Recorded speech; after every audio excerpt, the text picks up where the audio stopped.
tardes, saludos para todos.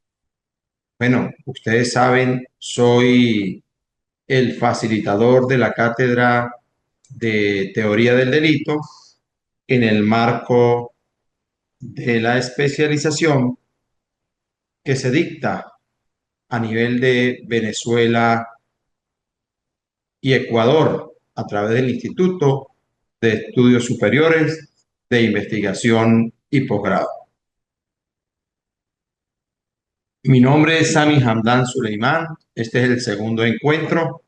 Hoy vamos a tratar un tema propio de la teoría del delito y es puntualmente lo correspondiente a las características del derecho penal, el método del derecho penal, el fin del derecho penal y la legitimidad del derecho penal.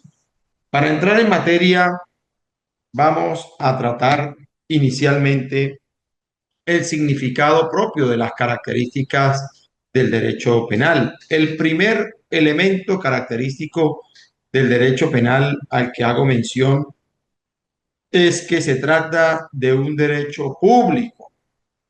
Se ubica el derecho penal dentro de la rama o dentro del ámbito del derecho público. El derecho penal es de derecho público por excelencia. ¿Por qué? Porque los objetos de la tutela propio del derecho penal interesan a toda la colectividad, a toda la sociedad organizada bajo el modelo de Estado, como por cuanto la sanción penal, pues, está en manos de quién? De los órganos estatales que tienen la obligación de aplicarla cuando se den los supuestos de procedencia. Entiéndase aquí que una persona que se vea incursa en un hecho delictual, bueno, el único que puede materializar la tarea investigativa, la función de imputar, de acusar, de juzgar y de condenar en todo caso, es propia del Estado, y eso ocurre precisamente en el caso venezolano y en el caso ecuatoriano a través de los procedimientos establecidos en Venezuela, tanto en el Código Orgánico Procesal Penal como en el Ecuador a través del Código Orgánico Integral Penal. Entonces, corresponde al Estado intervenir y decidir el conflicto en aquellos asuntos en que los intereses afectados y que son tutelados por el derecho penal tengan esa connotación pública en todo caso, y es el Estado quien debe conocerlos. Inclusive en aquellos hechos punibles de carácter privado en cuanto al ejercicio de la acción, como ocurre en Venezuela en el ámbito de la difamación y la injuria o cualquier otro delito que sea de carácter, podría decirse, privado en cuanto al ejercicio de la acción, más allá de que sea la propia víctima la que presente su acusación privada, el acto de juzgamiento corresponde ¿a quién? Al Estado. Entonces, como les estaba diciendo en esta clase que tenemos en este momento, debo dejar bien claro ese punto. Entonces, el Estado no puede dejar esa función administradora de justicia a los particulares. De allí su carácter público. Entonces, por otra parte, tenemos una segunda característica, y es que el derecho penal es finalista o teleológico, porque no se limita a hacer una simple especulación teórica, sino por el contrario, trata exactamente de realizar aunque a veces no se logre, ciertos fines en el ámbito de la convivencia social, como por ejemplo, tratar de crear un estado de paz en la convivencia social mediante la limitación más enérgica que pueda concebirse en el ámbito jurídico de los derechos subjetivos, es decir, de la esfera y del ámbito propio de la libertad de cada persona, para hacer posible de esta manera, mediante la limitación de ciertas y determinadas libertades individuales, eh, trastocando pues ciertos derechos subjetivos de los distintos miembros de la colectividad a fin de que pueda coexistir la sana convivencia. Es autónomo, el derecho penal es autónomo. No puede ser considerado el derecho penal como complementario o con una determinada función simplemente sancionado, en el sentido de que solo suministraría sanciones o reforzaría con determinada pena preceptos que corresponden a otras ramas del derecho. No. De manera que la autonomía la podemos encontrar en una variedad de aspectos. Aun y cuando muchos bienes correspondientes a otros sectores del derecho son tutelados por el derecho penal propiamente, correspondiente consecuencialmente al suministro, a la imposición de una determinada sanción penal, entiéndase sobre la persona, pues también existen otros derechos en función a las familias, en función al tema de la propiedad.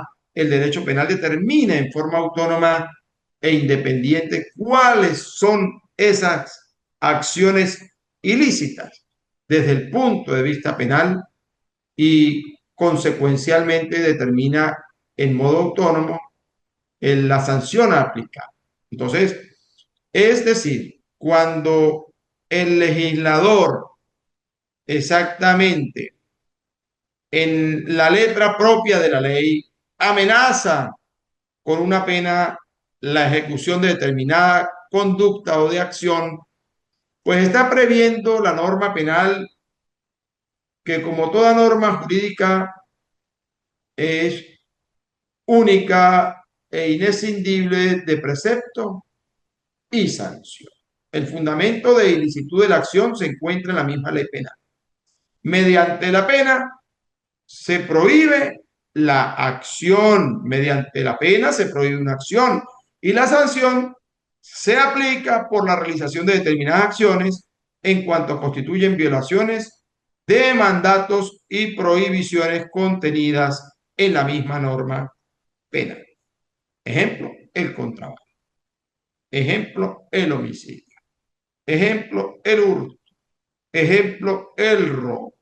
Entonces, en ese contexto también pues debe tenerse presente que existen bienes que solo pueden ser tutelados por el derecho penal y por tanto existen hechos ilícitos que solo podrán tener consecuencias penales. También existen obviamente hechos ilícitos de carácter administrativo, con sanciones estrictamente administrativas, pero cuando esa conducta del sujeto activo trasciende de lo administrativo a lo penal, ¿verdad?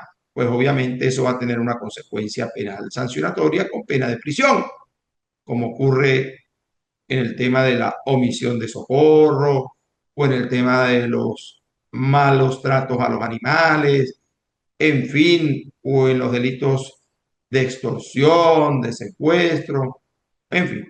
Cuando el derecho penal tutela bienes, eh, eh, bienes que además de estar tutelados por el derecho penal, también terminan siendo tutelados por otras ramas del ordenamiento, como por ejemplo en cuanto al derecho a la vida, a la propiedad, pues debe considerarse que no lo hace tomándolos como bienes pertenecientes a los particulares.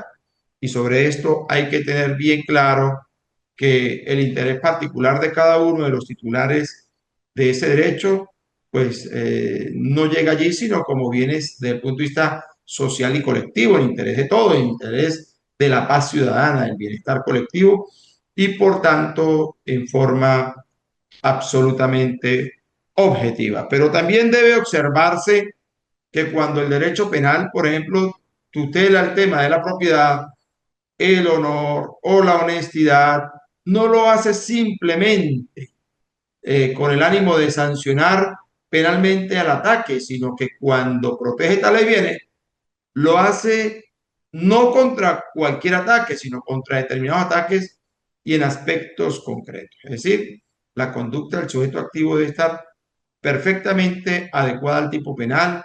La persona debe ser una persona hábil, ¿verdad? Hábil en el entendido de que resulte imputable, y la adecuación típica se corresponde con que la conducta desplegada encaje sobre el tipo penal fijado en la norma para que posteriormente, a través del procedimiento establecido en la norma procesal penal, pueda aplicársele su correspondiente sanción. Eso en cuanto a la autonomía.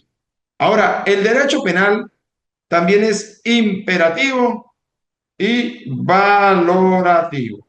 Bueno, cuando hablamos de imperativo y valorativo, decimos que es imperativo por cuanto de las disposiciones legales en las que se establecen los delitos, pues allí se aprecia, se deduce pues el mandato o la prohibición que se dirige a la voluntad propia del individuo, imponiéndole la obligación de observar un determinado comportamiento o de abstenerse de ejecutar determinada conducta. Sin tal carácter, la norma sería letra muerta, de allí que contenga aspectos de orden prohibitivo, conducentes a sanciones.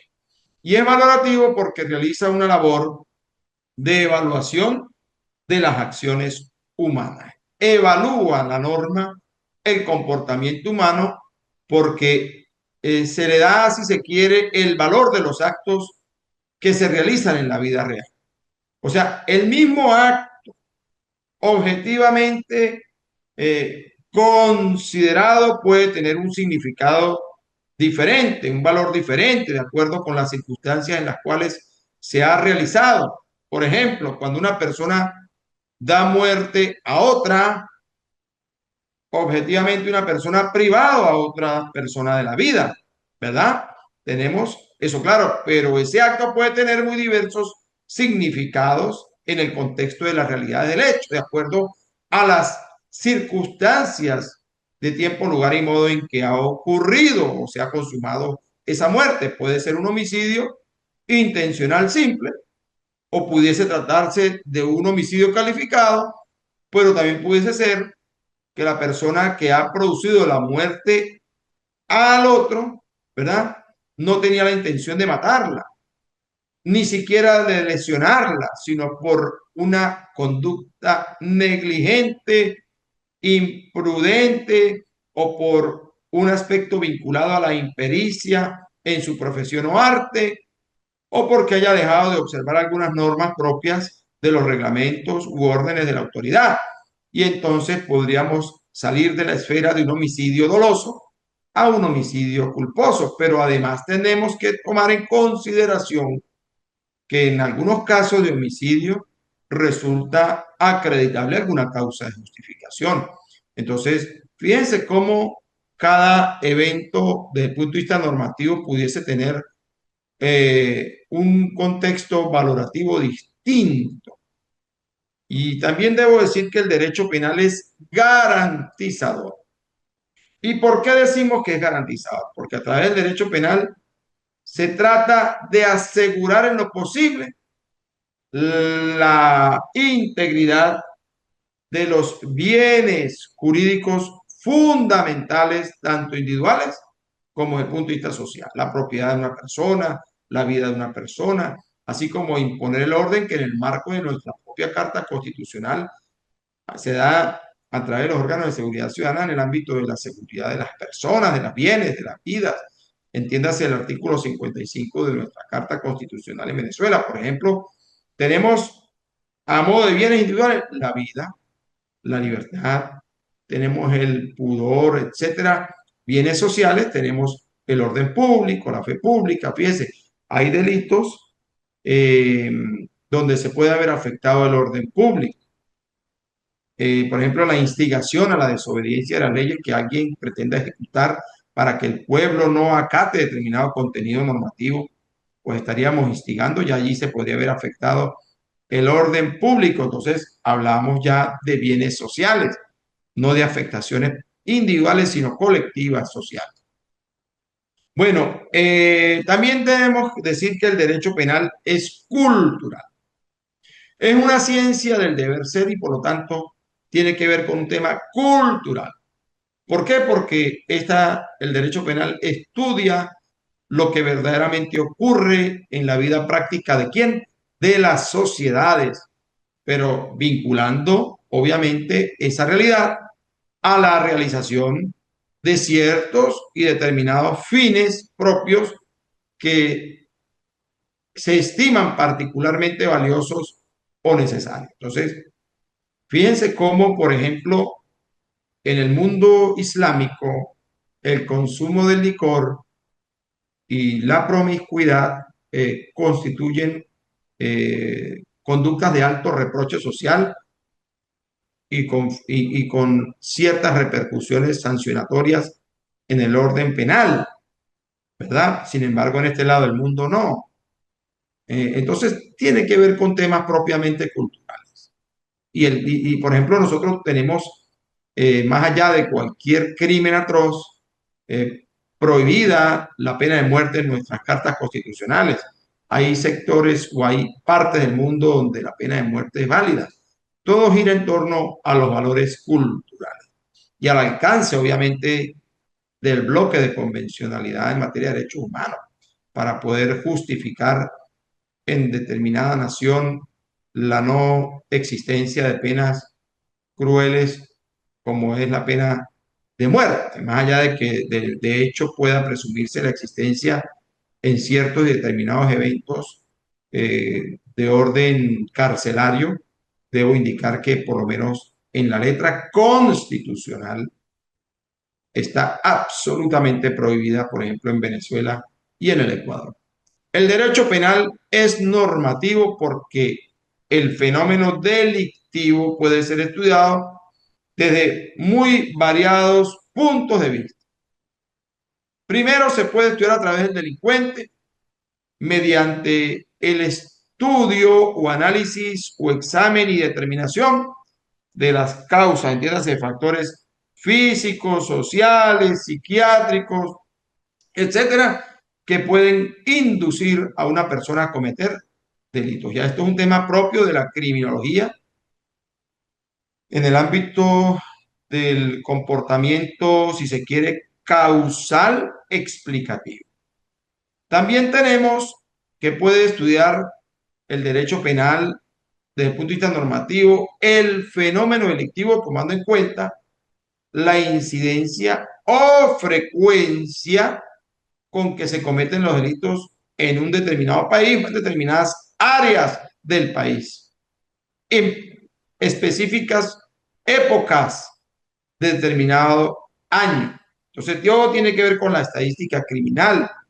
Entonces, allí se trata de evaluar qué tipo de delitos se cometen en un país con mayor frecuencia, en qué lugar y en qué época del año, lo cual permitirá a los organismos de seguridad ciudadana, entiéndase, al propio Estado, a través de la figura de las topologías delictivas. No lo confundamos con tipologías. Topologías delictivas, poder exactamente estudiar el fenómeno desde el punto de vista geolocalizable en determinados modus operandi, tiempos, espacios y modalidades a fin de poder estudiar la adecuación de la norma en procura de poder mitigar ese tipo de conductas en determinadas zonas del territorio nacional, a través de la figura de la política pública para combatir la criminalidad a través de, bien sea de la prevención primaria, secundaria o terciaria. Bueno, el derecho penal es sancionado. ¿Por qué es sancionado? Porque no se limita a describir ciertos actos como delictivos, sino que establece también la consecuencia jurídica de la realización de tales actos, o sea, que señala la sanción penal que corresponde a la persona que ha cometido determinado delito, sanción penal que debe ser ajustada obviamente a la gravedad del delito correspondiente.